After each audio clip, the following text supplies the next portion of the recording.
Good morning guys. Hope so अभी तक मैंने आपको जितने लेक्चर्स पढ़ाए हैं उसमें से आपको सब कुछ समझ आया होगा। प्रीवियस वीडियो में हमने पढ़ा था नंबर ऑफ एटम्स और मतलब कितने फिल्ड वॉइड्स हैं, उससे हम फार्मूला निकालना सीखा था। Formula of a compound and number of void field. अगर आपको ऑक्टाहेड्रल वॉइड के बारे में पता है तो आप उससे, और अरेंजमेंट के बारे में पता है तो आप उससे फार्मूला निकाल सकते हो। Now we are going to start number of atom in a unit cell. आपका जो प्रिमिटिव यूनिट सेल है, बॉडी सेंटर यूनिट सेल है, फेस सेंटर यूनिट सेल है, उनमें हम क्या निकालना सीखेंगे? नंबर ऑफ एटम्स निकालना सीखेंगे कि कौन से यूनिट सेल में, जैसे प्रिमिटिव में कितना है, बीसीसी में कितना है, एफसीसी में कितना है। तो सबसे पहले हम स्टार्ट करते हैं प्रिमिटिव यूनिट सेल से। ये आपका प्रिमिटिव यूनिट सेल का अरेंजमेंट है। प्रिमिटिव यूनिट सेल, ये आपका प्रिमिटिव यूनिट सेल का अरेंजमेंट है। जब मैं आपको टाइप्स ऑफ यूनिट सेल के बारे में पढ़ा रही थी तो वहाँ पे मैंने आपको बताया था कि there are two types of unit cell, primitive unit cell and non primitive unit cell और सेंटर्ड यूनिट सेल। तो प्रिमिटिव यूनिट सेल में मैंने आपको कहा था कि जब एटम्स आपके कॉर्नर पे अरेंज हो तो वो आपका क्या कहलाएगा? Simply primitive unit cell. अब आप यहाँ पे देख रहे होगे कि एटम्स, ये आपका एक यूनिट सेल है, यहाँ पे एटम्स कॉर्नर्स पे प्रेजेंट है, ठीक है, हर एक कॉर्नर पे प्रेजेंट है। तो ये आपका कौन सा अरेंजमेंट है? प्रिमिटिव यूनिट सेल का अरेंजमेंट है। अब आप देखो, ये प्रिमिटिव यूनिट सेल है, यहाँ पे एक फिगर है, मान लो कि जो आपका, आप इसमें से कोई भी यूनिट सेल कंसिडर कर लो, जैसे कि हमने ये यूनिट सेल लिया है,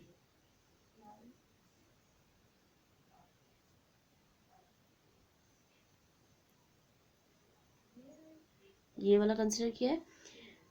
इसमें मैं बाय हैंड ड्रॉ कर रही हूँ, इतना मुश्किल होता है इसको ड्रॉ करना, पर फिर भी आप इमेजिन करने की कोशिश कीजिएगा, ठीक है। ये आपका एक यूनिट सेल है, यहाँ पे कॉर्नर पे एक आपका जो एटम प्रेजेंट है, ओके। अब इस एटम को ढकने के लिए आप देखो आपको कितने एटम, कितने यूनिट सेल की ज़रूरत पड़ेगी, ठीक है। तो आप जिस यूनिट सेल पे रख रहे हो, जिस यूनिट सेल के कॉर्नर पे वो एटम प्लेस्ड है, एक तो वो वाला यूनिट सेल, मतलब कि जो ये पिंक कलर का बॉर्डर जिसमें मैंने बनाया है, वो वाला यूनिट सेल, ठीक है। फिर एक इसके पीछे से, मतलब एक ये हो गया आपका, ठीक है। फिर एक इसके पीछे से यूनिट सेल की ज़रूरत पड़ेगी, तो ये दूसरा हो गया, ओके। फिर एक इसके ऊपर साइड से ज़रूरत पड़ेगी, तो ये तीसरा हो गया। फिर ऊपर साइड से पीछे से, तो ये तीसरा हो गया, सॉरी दिस इज फोर्थ, ठीक है, फोर्थ। फिर इसके बगल से हमको एक और, यहाँ से 5, इसके बगल के पीछे साइड से, तो ये 6। फिर ये बगल के ऊपर से, यहाँ से ये 7, और दिस वन इज 8। तो टोटल हमको कितने यूनिट सेल की ज़रूरत पड़ी? 8 यूनिट सेल की ज़रूरत पड़ी, ठीक है। तो यहाँ पे क्या था, each atom at the corner is shared between 8 adjacent unit cell, ठीक है। तो यहाँ पे 8 एडजेसेंट यूनिट सेल से शेयरिंग हो रही है, इसलिए only 1/8 of the atom actually belong to the particular unit cell. इस पर्टिकुलर यूनिट सेल का 1/8 हिस्सा होगा, ठीक है। तो इस केस में क्या हो जाएगा कि जो सारे क्यूबिक यूनिट सेल हैं has 8 atom on its corner। इसकी वजह से टोटल नंबर ऑफ एटम्स एक यूनिट सेल में क्या हो जाएगा, वो हम नेक्स्ट स्लाइड में निकालते हैं। आप यहाँ पे देखो कि so total number of atom in one unit cell, एक यूनिट सेल में टोटल नंबर ऑफ एटम क्या हो जाएगा? 8 multiplied by 1/8 equal to 1 atom. तो जब भी आपका कॉर्नर पे प्लेस है तो उसका कंट्रीब्यूशन कितना होता है, मतलब कितने नंबर ऑफ एटम प्रेजेंट होंगे? 1 एटम, ठीक है। Because each cubic unit cell have 8 atom on its corner, ठीक है। ये लाइन आपको समझ में आई क्योंकि हर एक क्यूबिक यूनिट सेल में 8 एटम्स प्रेजेंट होते हैं कॉर्नर्स पे, ठीक है, क्योंकि उसमें कितने कॉर्नर्स होते हैं, 8 कॉर्नर्स होते हैं। इसलिए आपका जो प्रिमिटिव यूनिट सेल है, जो आपका प्रिमिटिव यूनिट सेल है, उसमें नंबर ऑफ एटम कितने निकल जाएंगे, 1 एटम, ठीक है। नंबर ऑफ एटम कितने होंगे प्रिमिटिव यूनिट सेल में, 1 एटम।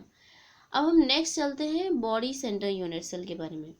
तो बॉडी सेंटर यूनिट सेल का अरेंजमेंट मैंने आपको पहले ही बताया था, एक बार मैं फिर यहाँ पे डायग्राम से रिप्रेजेंट कर दे रही हूँ।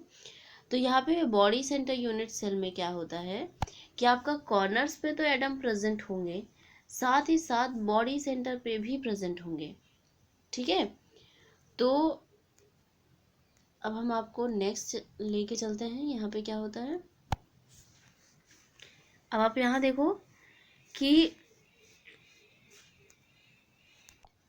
जो एटम्स हैं आपके वो कॉर्नर्स पे भी प्रेजेंट है, ठीक है, कॉर्नर्स पे प्रेजेंट है एंड बॉडी सेंटर में प्रेजेंट है। तो उसकी वजह से यहाँ पे नंबर ऑफ एटम कितने हो जाएंगे, अब ये देखते हैं। तो जैसे प्रिमिटिव यूनिट सेल में हमने निकाला कि जब कॉर्नर्स पे एटम प्रेजेंट होंगे तो उस केस में हमारा क्या होगा। तो अब कॉर्नर्स पे प्रेजेंट है और क्यूबिक यूनिट सेल में हमारे पास कॉर्नर कितने हैं, 8। तो 8 कॉर्नर्स मल्टीप्लाइड बाय हर एक कॉर्नर्स में कितना कंट्रीब्यूशन होता है, 1/8 पर कॉर्नर एटम, ठीक है। तो यहाँ से हमारे पास नंबर ऑफ एटम कितना आ गया, 1 एटम। तो मतलब कॉर्नर वाले जो एटम है उनका कंट्रीब्यूशन कितना आ गया, 1 एटम। वहाँ पे एटम कितने निकल गए, 1 एटम, ठीक है। अब बॉडी सेंटर है तो यहाँ पे एक एटम बॉडी सेंटर में प्रेजेंट है, ये, ठीक है। अब बॉडी सेंटर कितना कंट्रीब्यूट करता है ये देखते हैं। बॉडी सेंटर हमेशा आपका एक एटम कंट्रीब्यूट करता है, ठीक है। बॉडी सेंटर एटम एक करता है। अब सिंस एक ही बॉडी सेंटर है तो वो एक एटम हो जाएगा। तो टोटल नंबर ऑफ एटम्स कितने हो जाएंगे, एक तो आपका कॉर्नर की वजह से और एक बॉडी सेंटर की वजह से, तो दोनों को ऐड करेंगे जब तो टोटल नंबर ऑफ एटम्स कितने हो जाएंगे, 2 एटम्स, ठीक है। So total number of atoms per unit cell equal to 2 atom. तो आपका बॉडी सेंटर में जो नंबर ऑफ एटम्स होते हैं वो कितने होते हैं, 2 एटम्स होते हैं। नेक्स्ट आप ये देखो डायग्राम, जैसे यहाँ पे मैंने इसमें कुछ पिक्टोरिकली शो करने की कोशिश की है। यहाँ पे आप देखो ये कॉर्नर वाला एटम है, तो जैसे इसका कितना होगा, 1/8 कॉन्ट्रीब्यूशन होगा, मतलब इसमें, ठीक है। फिर जो आपका ये एटम है वो आपका बॉडी सेंटर है, तो इसका 1 एटम होगा, ठीक। जो आपका हर एक एटम जो कॉर्नर पे प्रेजेंट होता है वो 8 एडजेसेंट यूनिट सेल से शेयर होता है, इसलिए यहाँ पे कंट्रीब्यूशन कितना है, 1/8 है। कॉर्नर्स पे कंट्रीब्यूशन कितना है, 1/8 है। और जो बॉडी सेंटर पे जो शेयर होता है वो 1 होता है, इसलिए यहाँ पे 1 है। अब हम नेक्स्ट चलते हैं फेस सेंटर्ड यूनिट सेल। आप ये फेस सेंटर्ड यूनिट सेल के को देखो, यहाँ पे जो आपका यूनिट सेल है यहाँ पे आप देख रहे होगे कॉर्नर्स पे भी आपके एटम प्रेजेंट है, ठीक है। साथ ही साथ ये आपका एक फेस है, इसके सेंटर पे भी एटम प्रेजेंट है। तो इसी तरह 6 फेसेस है, 6 फेसेस में सारे फेसेस के सेंटर पे जो एटम है वो प्रेजेंट है। अब हम देखते हैं इनमें कितने नंबर ऑफ एटम्स होते हैं, ठीक है, ये यूनिट सेल में।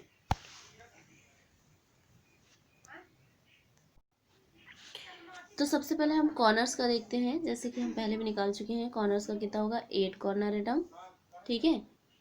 कॉर्नर में कितना है, 8 कॉर्नर एटम मल्टीप्लाई बाय कितना आपका शेयरिंग होगा 8 एडजेसेंट यूनिट सेल से, तो 1/8 एटम पर यूनिट सेल। तो यहाँ से कॉर्नर्स का कितना एटम निकल जाएगा, 1 एटम। अब फिर एटम आपके फेस सेंटर पे प्रेजेंट है, तो आपके फेसेस कितने हैं, 6 फेस सेंटर हैं, ठीक है। अब फेस सेंटर का कंट्रीब्यूशन कितना होता है, 1/2 एटम पर यूनिट सेल। ये आपको थोड़ा सा याद करना पड़ेगा, 1/2 एटम पर यूनिट सेल। तो यहाँ पे टोटल जो आपका एटम निकल जाएगा फेस सेंटर में वो कितना हो जाएगा, 3 एटम्स। ठीक है, अब हम दोनों को ऐड करेंगे, 1 एटम और 3 एटम को, तो यहाँ से टोटल एटम कितने निकल जाएंगे, 4 एटम्स। तो आपका total number of atom per unit cell कितना हो जाएगा, 4 एटम्स हो जाएंगे। तो यहाँ पे भी मैंने पिक्टोरिकली शो करने की कोशिश की है। आप ये कॉर्नर देखो, यहाँ पे ये कॉर्नर है, ठीक है। तो कॉर्नर का कंट्रीब्यूशन हम पहले ही पढ़ चुके हैं कि यहाँ पे हर एक मतलब कॉर्नर पे शेयरिंग जितनी होती है 8 एडजेसेंट यूनिट सेल का होता है। तो यहाँ पे कितना हो गया, 1/8 एटम्स हो गया।